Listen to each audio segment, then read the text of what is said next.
When you get a notification, dopamine spikes before you even check it because your brain anticipates a potential reward, and that anticipation, not the reward itself, is what keeps you coming back. I discovered this the hard way. I was checking my phone every 3 minutes, even when it hadn't buzzed, and I couldn't figure out why I felt so compelled. That's the hidden mechanism most people miss.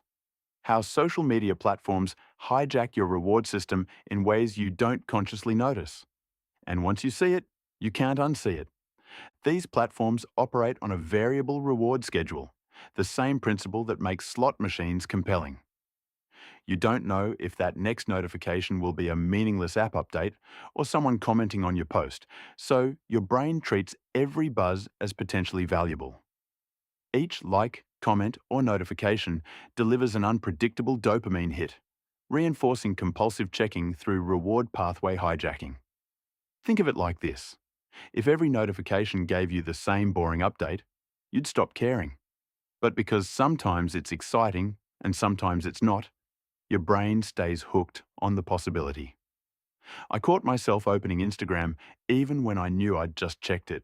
Not because I expected anything new, but because my reward system had been hijacked by that uncertainty. But the real damage happens when you start comparing your messy behind the scenes to everyone else's highlight reel.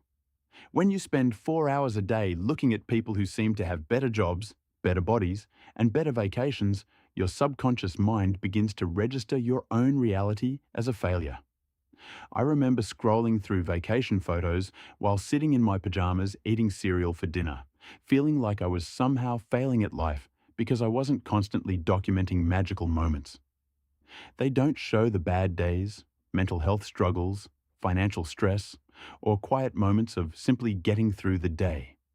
They don't show the anxiety felt before going to social gatherings, the depression after a pet passed away, or the exhaustion that comes from staying afloat behind the scenes.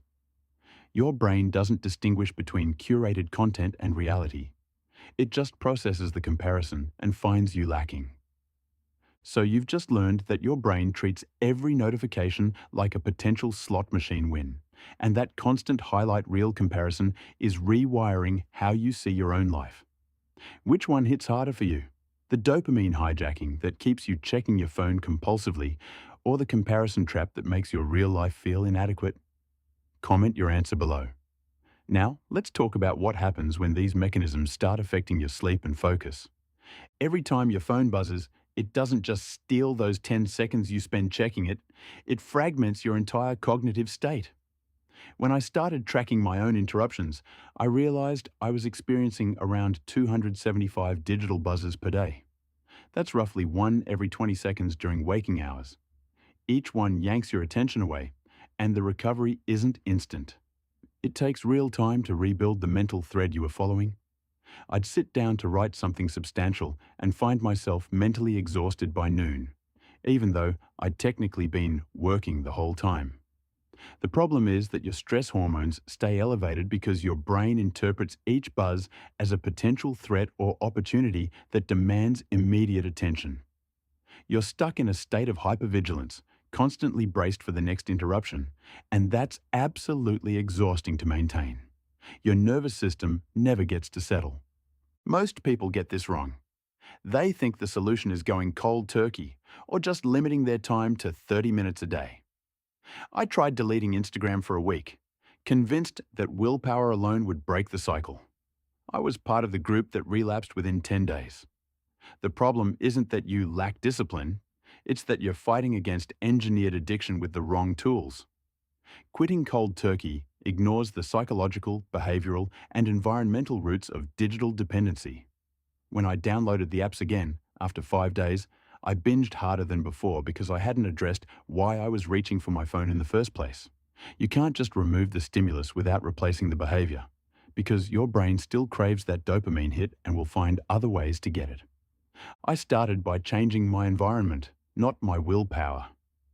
Phone in a drawer across the room, notifications off except texts, phone-free blocks during work and before bed. The key isn't cold turkey. It's removing friction from the behavior you want and adding it to the one you don't.